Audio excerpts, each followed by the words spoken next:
Welcome to the Tech Egg. Don't get scrambled. Enjoy the video. In this video, I will explain how to make your cactus bloom. To encourage beautiful flowers, you need to provide the right conditions. This includes giving your cactus plenty of light, watering it correctly, and ensuring it gets a crucial rest period. We'll also cover the best soil and feeding practices to help your plant thrive and produce those stunning blossoms you're hoping for. Light is paramount for cactus blooming. Most varieties require a minimum of 6 hours of direct sunlight each day, so place them in your brightest spot.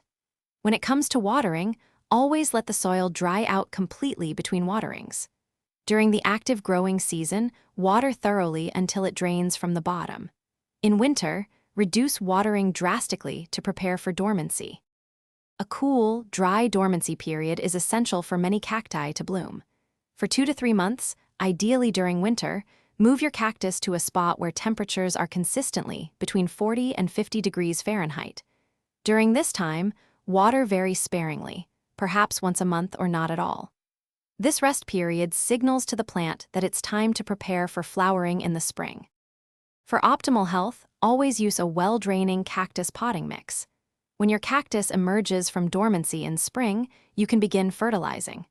Use a low-nitrogen fertilizer, diluted to 1/4 of its recommended strength, every 2 to 4 weeks.